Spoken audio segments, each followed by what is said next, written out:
Welcome to the Neighborhood Church Revive podcast. We're so glad that you're joining us today as we unpack big ideas about God's Word together. My name is Sean Thomas. I'm the worship pastor here at Neighborhood Church, and we believe that God's Word is relevant and helpful even for today, which is why we take the time to gather here, talk about the sermon series that we're in, and just kind of things going on in the world. There's been a lot of earthquakes lately, a lot of tsunami warnings and things like that, so we want to use wisdom as we're interacting with the world in general. We're in our Proverbs series, which has been great, which has been super interesting. And this last weekend was super duper interesting because it had to do with the topic of anger. We got Pastor Mike McKay joining us. Oh, always good to be here. Good to have you, Mike. We got Pastor Mike Wilson. I'm here, not angry either. That's right. Awesome. That's good. Yeah. We have a peaceful. Well, not yet. We're going to get into some contentious territory. No, I'm just joking.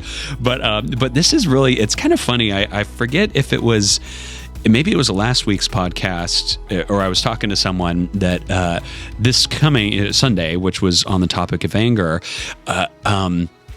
potentially pretty uncomfortable. You know, I know that anger is something that I've seen in my family, you know, and how do we manage our anger? Some people have a lot of trouble with that, and sometimes it's easy to bottle it up and stuff it down, but then what happens when it explodes out, you know, and it's a tricky subject, I think. And what do we do with righteous anger, or okay, let's soften it, righteous indignation, you know, that's like make it not sound controversial. You can call it anger because the Bible tells us in Ephesians to be angry but don't sin. Yes, yeah. So I'd love to unpack, and I was over at Pastor Wilson spoke at Los Alamitos where I was at, and I loved, you know, you had some classic verses about don't let, you know, the sun go down on your anger. You were talking about in the relationship context, and then also, you know, quoting Jesus, if you have something against your brother, leave your offering, go and resolve that. You had some great ties, I think, to anger.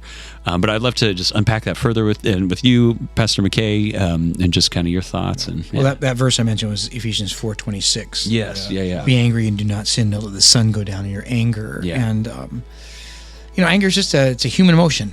We get angry. God got angry. Jesus got angry. Yeah. I mean, you know, the whole making a whip out of the cords of the draperies in the temple and shoot people out of there. Yeah, that's true. That was not probably pleasant to watch or experience. Yeah. And, but he's God, and so he can do it rightly. Most of the time when I get angry, it's not that great. And actually James tells us that the anger of man does not accomplish the righteousness of God. And man's sinful anger is, you know, we think, and it's in James chapter 1 verses 19 and 20. It mentions that you know, we need to be angry and not sin. And there's all kinds of ways that anger has been used to shape us. You know, people have had this holy discontent or this righteous indignation. Yeah. And it's led them to make change. You know, one of the biggest ones that we know that maybe many have experienced in their lifetime is the civil rights movement and Dr. Martin Luther King Jr. and his righteous indignation of how people of color were treated, and that moved him to take on some actions. Most all of it was peaceful, and it was intended to be peaceful. Some took it a little too far, but it was peaceful. And the hallmark was nonviolent, peaceful protest. And it affected change. Another one that I used this illustration on Sunday was Mother Teresa. So she was a. You know, you don't think of anger when it comes to Mother Teresa. Yeah, no, because of that. But you know, she was born in a semi-wealthy family in Macedonia, and saw the church and heard stories of missionaries and wanted to be a missionary herself. And so she went and taught in a school in Calcutta, India. Yeah. And was going there, and she would pass by in the train back to her convent, and she would see some of the poorest of the poor, and she began to get angry at the injustice. Yeah, because nobody was caring for them. The government was not caring for them. People were just walking by, and she was also had that same feeling towards the church because the church was kind of shunning them to the side. Yeah, and that moved her, shaped by God, to do something amazing. And we, as a world, are know about and care about the poorest of the poor because of someone like because of Mother Teresa. Yeah. And she let that anger, she let God shape that anger to be used for something amazing. Not every one of us is going to be a Mother Teresa.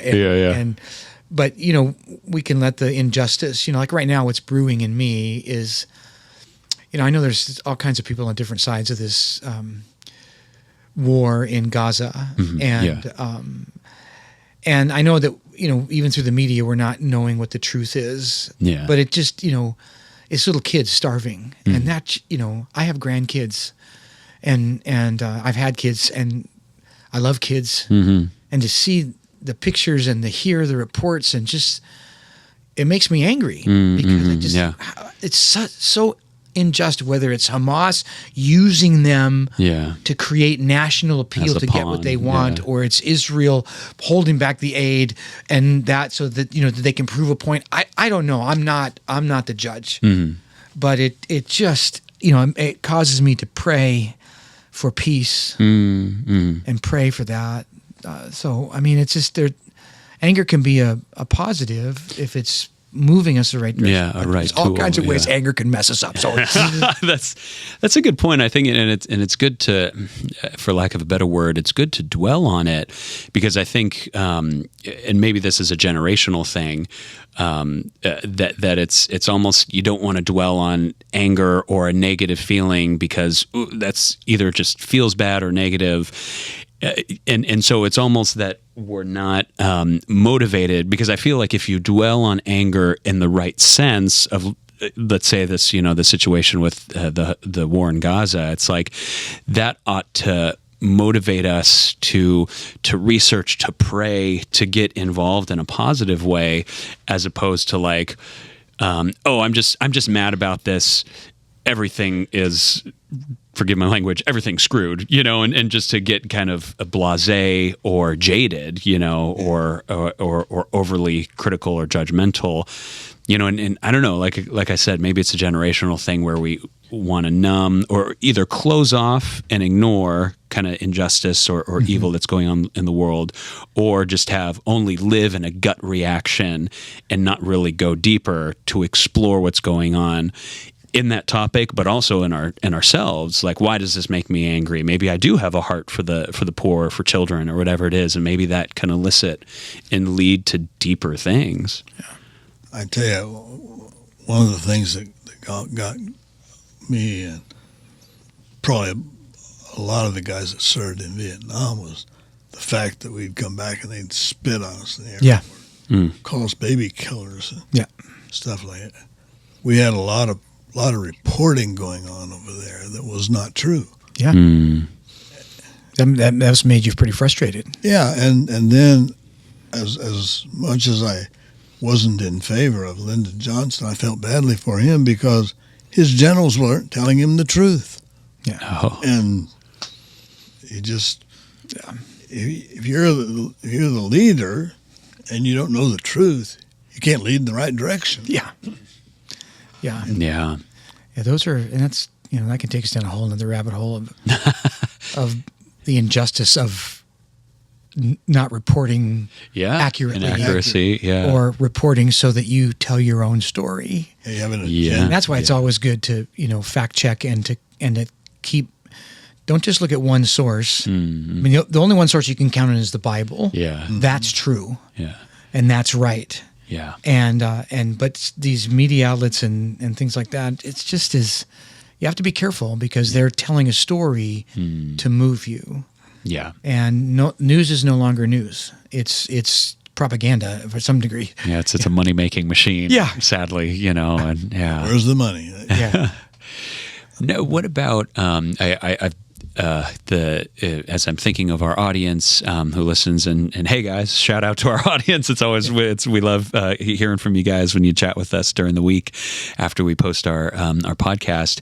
I feel like for people in our audience, if they're working in an office or just they're kind of like, well, I'm not quite in the position to be the next Mother Teresa. Maybe don't cut God short or anything like that. But what if it's in my office and I got a coworker who I just cannot stand? They make me angry or they bug the heck out of me.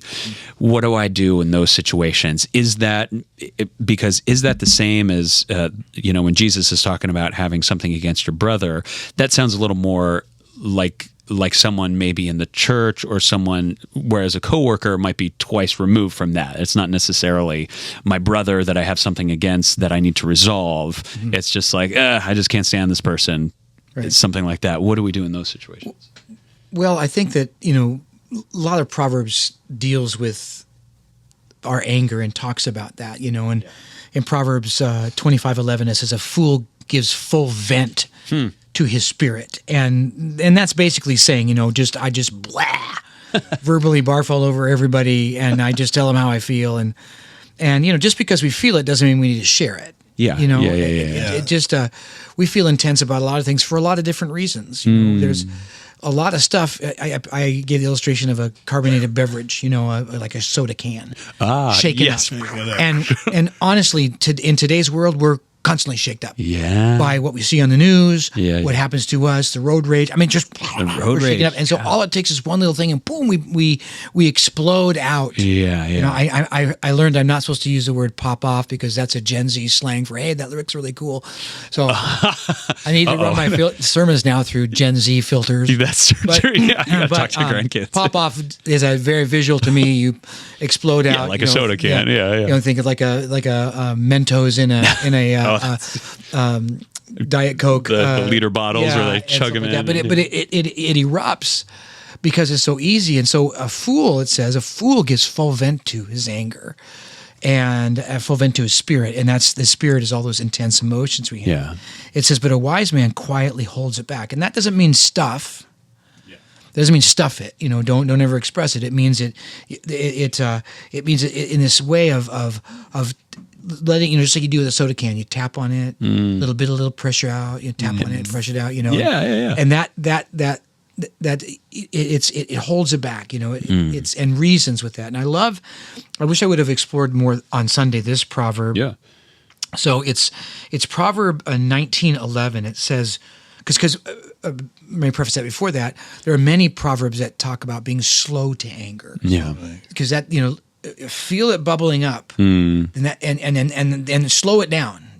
Slow it down by, expressing it a little bit, talking it out, journaling. But here's one of the ways. Proverbs 19:11 says, "Good sense makes one slow to anger, and it is his glory to overlook an offense."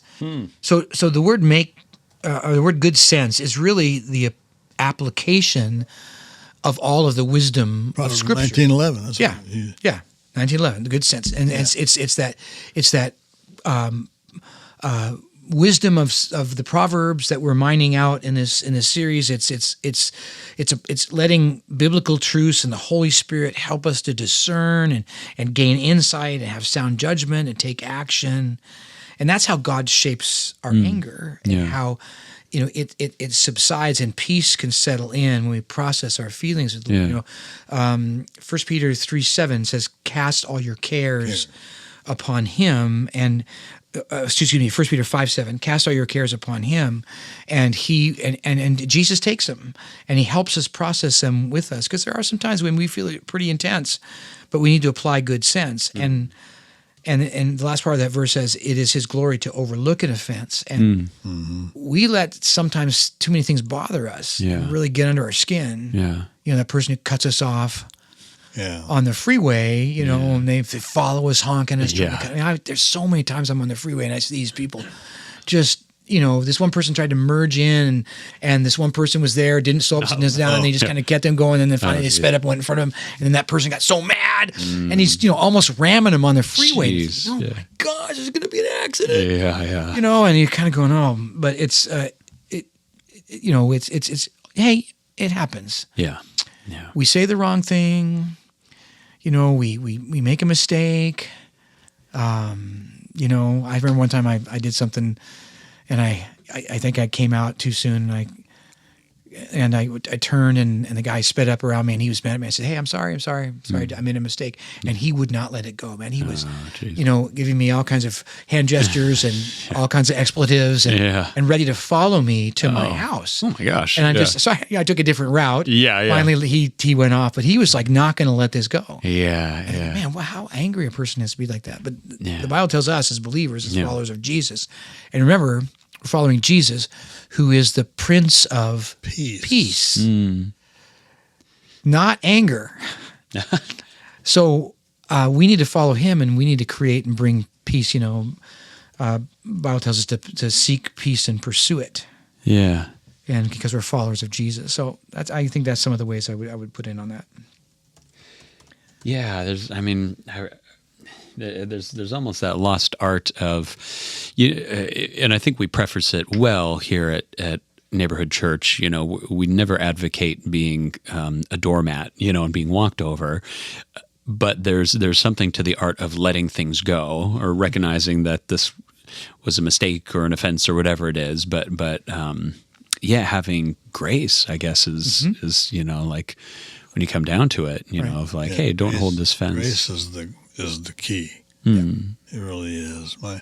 I know my father-in-law used to tell me about dealing with problems within the church, and church discipline. Sometimes he just hated to have to do that.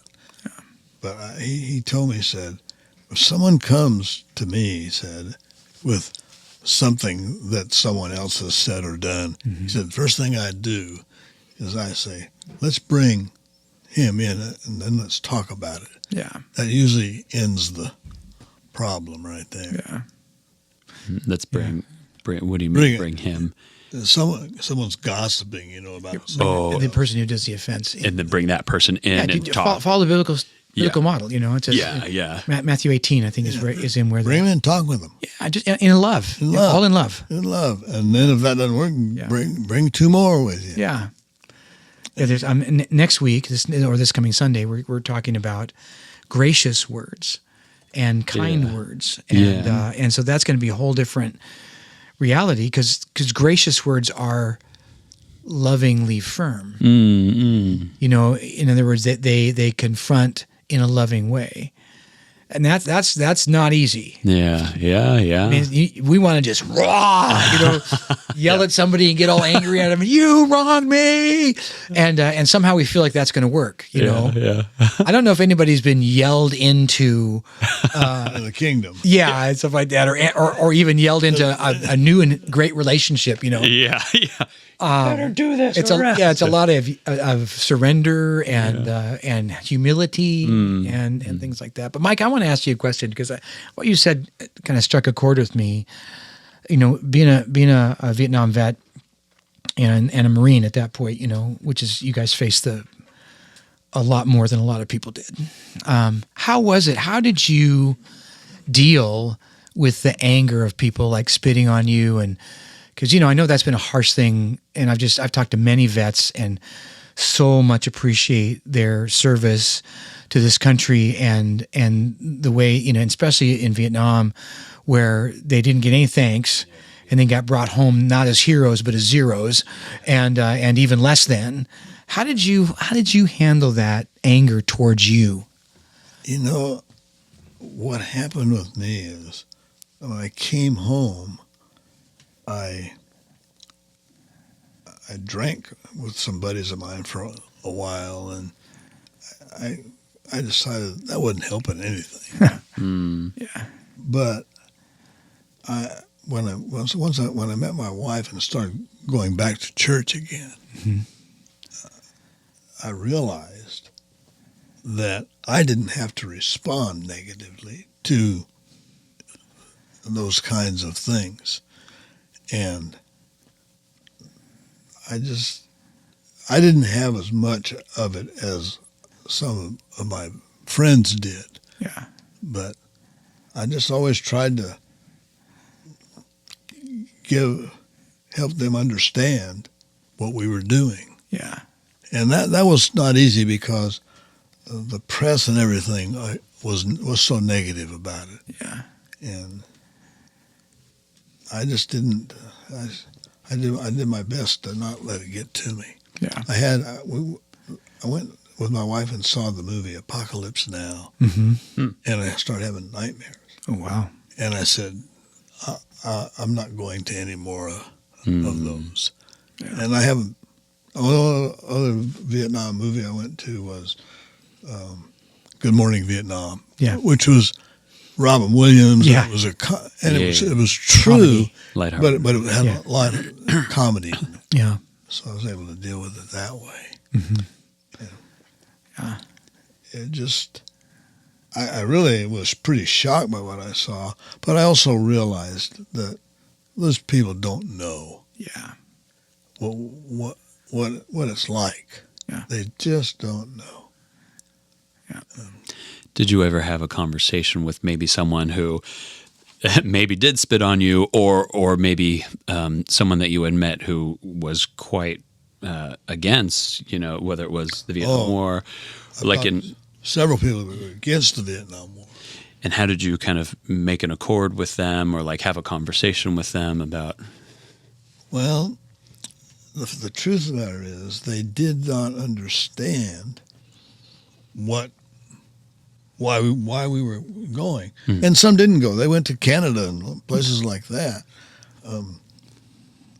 I always figured that I didn't have all the information. Yeah. And I found out they didn't either. Yeah. Mm-hmm. Yeah. Yeah. And you just try to explain where you're coming from and why you did what you did. Yeah. I like what you said. You didn't let it get to you. I think that's the hard part, when someone's really angry at you. Yeah. Yeah. To not let it get you. And then, you're reacting, not responding. Yeah. And usually those reactions, maybe you guys are better than me, but my reactions are not usually the right way to go. And I need to stop and think and process through my own frustration. Yeah. Yeah. And, and I need to just, the power of pause is really good, to take a pause. Yeah. You just step back. Take a breath. And there's a great prayer. This is a great prayer. Every one of us should memorize this prayer. It's Psalm 141:3. Set a guard, O Lord, over my mouth. Keep watch over the door of my lips. Yep. Because once those words go out, they're out there, and you can't reel them back in. You can't reel them back in. Yeah. And so, the anger's going to kind of roll. And that's one of the things that, the anger's contagious, that's why in Proverbs 20, is it 22? I think it's Proverbs 22 that says, I should know, I talked about it. Proverbs 22, 24, and 25. It says, make no friends with people given to anger. Yeah. And the reason why is that, because it says it right there. It says you're going to go with them, you're going to learn from them and get entangled in their snares. Yeah. So it's like, hey, and also 1 Corinthians 15:33 says bad company corrects good morals. So chances are, if we're hanging around angry people, we're going to get angry, and that's why sometimes I just got to shut off the news. Yeah. Because it's a lot of angry activists just yelling at everybody. Nothing is happy. Nothing is right. Yeah. Because nothing is right. Whether they're mad at the president or mad at this party, or whether they're mad at this or mad at this, and it's like, man, there's so much hate and anger and intensity out there. It's like, I don't want to hang around that. No. Yeah. I don't want to stick my head in the sand. No. But I mean to be careful I don't give a lot of attention to that. I was telling my wife, Christy, I said, man, I just feel so intense. Yeah. And she goes, yeah, you've been really delving into all this news stuff lately. Yeah. And because I'm trying to find out what's real, what's really going on. What's really And I literally, I was hearing this person yell about this thing, this person yell about this thing, this person angry rant about this thing, and they're all just saying the total opposite, of what the other one says. I mean, you're kind of going, what's truth in this? But I just need to be careful, and sometimes just take a pause from that and just let let it go, Yeah. and let God help me. I don't want to be ignorant, but I also don't want to Yeah. be so caught up in it that I get angry. And that's 1 one. Corinthians 13, though, that I take myself back to that. And I just read through all of that. And it's just, Yeah. this is tough stuff. Yeah. And anything without love is a loud and noisy gong, Yeah. and a clanging cymbal. Playing symbol. And if not seasoned with love, not anger. Not anger. Yeah. Well, And he says the greatest, of these is love. Faith, hope, and love. Yeah. The grace of these is love. Yeah. Love. and Mike, I like how you mentioned McKay. Your wife is kind of because it is, like we were saying earlier. It's we got to be discerning, and it's tough, but it's almost like she was your lifeline. And I mean, I don't know the whole situation, but sometimes it seems like if I'm, in the midst of whatever it is, and it's so easy to just be focused on an issue that's making me angry, but then sometimes there's that person who's 2 or 3 steps backwards, and they're almost like, I think of those old classic diving bells, where the people get those suits and they have the tube of air. Pull them up. Pull them up. Yeah, let's retrieve them. Sometimes we need that, if we do need to wade into a situation of I got to figure this out, or for me it's like, this is making me so mad, and then that person or a trusted confidant to be like, and hopefully they'll speak peace into your life and say, hey, maybe we need to dwell on the good things too. Yeah. And there's a lot of great things that are happening in our world. Yeah. Really are. Yeah. There's a lot, and people are being helped, and good people are doing good things. Yeah.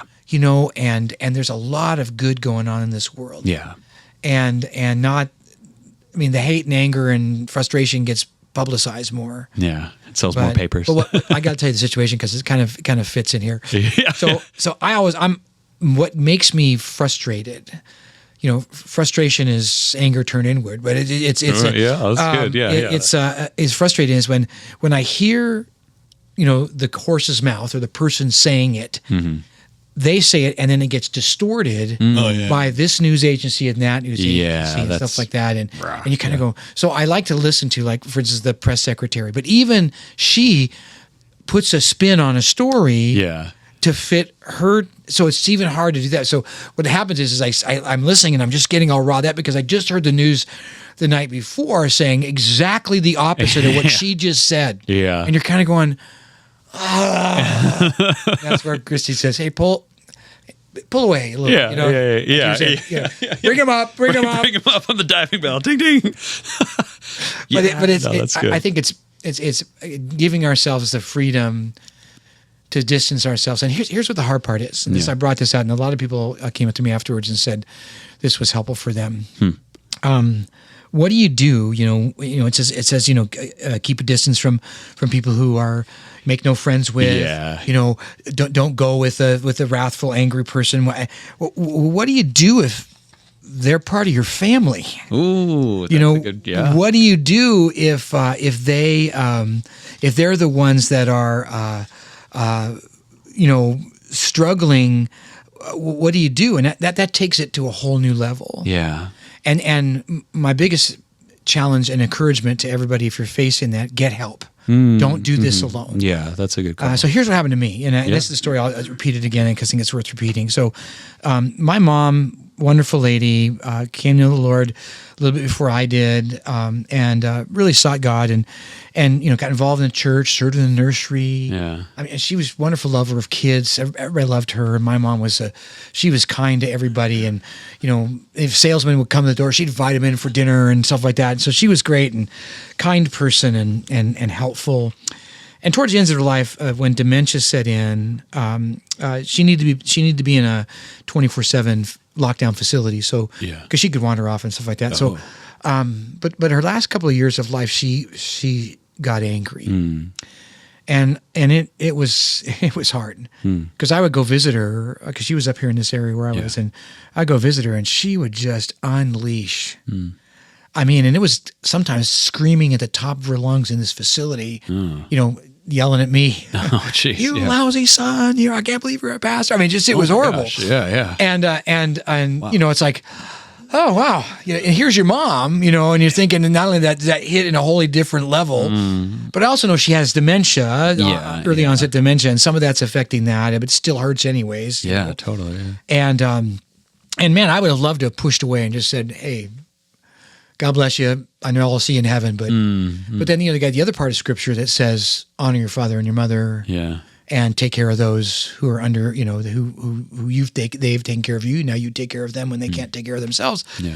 And so, I couldn't just not go. Yeah. But God gave me a blessing. And one of our dear saints that she's now home with the Lord, Dot Slagle, literally lived a block away from where my mom was. And so I would go get accosted by my mom verbally and then go over to Dot. And Dot just spoke truth and love and God's word into me and filled me up, and it was a huge blessing. Yeah. But it was I did have to create some boundaries. Yeah. Like I needed to. There were certain times I couldn't go because I just wasn't emotionally not ready. Yeah. Didn't put on my flak vest and my all that stuff ready for the venom. And not every time was like that. Just a few of them were. And sometimes I would shorten my visit because obviously my presence there was riling her up. So I just had to kind of do that and process that, and a lot of processing with God and talking with God and journaling about those kind of things, but then also getting help, like I said, from Dot. She would just speak just love in me, pray for me. I mean, she was like the my mom, and then Dot was like my other mom. She was actually the loving mom that walked in there. And I mean, I could easily, say that and kind of pass it off on the dementia, and most of it was that. And that, but a lot of it needed for me to let it go. And the Bible word for that is forgiveness. We're going to get offended. We're going to get offended. People are going to spit on us. Yeah. And we need to just let that go. And just ask for and just forgive, and just keep. And forgiveness is not a one-time shot. It's usually a lot of letting go. Yeah. Like every time I saw my mom, I needed to let it go. Yeah. Okay, Lord, I know. I just let it go. Yeah. My mother and father were separated when I was real young. She was bitter to the end about it, and somewhere in that process, I learned that bitterness just rots the container. Yeah. And I established a good relationship with my dad. And when I was in Memphis, going to the Navy school there, I would fly. He lived just over in Tulsa area. And so I'd fly over there and stay on the weekends and stuff. And we had a great relationship. My brother never did. He's to this good for you. Yeah. But he was with my mother all those years, and all he got was the bitterness. Yeah. Yeah. Yeah. Forgiveness is key. Yeah. It's healing. It's the only way there's healing. Yeah. It really is. Yeah, I think there can be an addictive quality to anger too, or reaction, or those gut things that rile us up. It almost hits a weird, I don't know the chemical, what's going on, but there's certainly some sort of dopamine rise in us. But I think and anger and even expressing it is empowering. Yeah, it's not a good empowering. Yeah, but it has a good maybe dopamine feeling of Yeah. And we're still to process our own anger. Yeah. And when we are wronged. Yeah. To still process them, but process them with God and with some good, healthy, godly counselors, so that you can kind of let that pressure out of the shaken up soda can. Yeah. And let God process, because he will incredible peace. I was an angry kid growing up, just because of my family situation, and I would put my fist through walls, all kinds of stuff like that, just kind of rage. And God just settled that in me. He truly is the Prince of Peace. He brings peace to the most frustrating, angry feelings if we let him. Yeah. Yeah. Yeah. And that's that antidote is forgiveness. Is that like you're talking about in grace? And Yeah. yeah. Well, gentlemen, we've covered a lot of ground, and yeah, definitely heavy. Any closing thoughts as we wrap up and finish up our time? I think the thing that I got so much out of on this anger and stuff was to take a step back and just try to reflect who Jesus is, what he would do and say. And it works. Yep. He makes it work. That's right. Yeah. I don't make it work. He makes it work. Yeah, and it's really miraculous. I would just echo the same thing that Mike just said, is that It's a miracle. let him be that Prince of Peace in your own life. And that means surrender to his will and way, care about the things he cares about, and sometimes it's going to be a little bit of letting go, and sometimes I just need that feeling. It's not a good feeling. Lord, just take it. Yeah. And Really what salvation, what Christ is saying to us in salvation, the life that you see in me, I can recreate in you. yeah, good word. Well, thank you, Mike. Appreciate you guys' time. Thank you for those of you listening and joining us on our podcast. We always appreciate you guys. And I encourage you, go on to YouTube. You can look up Neighborhood Church of Cypress or Neighborhood Church of Los Alamitos to hear the sermons that were spoken there, and also to hear the past weekends as we've been going through the series in Proverbs. I really encourage you guys to plug into that. And we have a handful more weeks to go, which is really encouraging. So we're not through it yet. You can also search us on social media under those same handles on Facebook and Instagram. And we love to hear from you guys. Any questions or comments that you have, you can email us at connect@neighborhoodchurch.com. That's CONNECT @neighborhoodchurch.com. Until next time, we pray that God will revive your soul.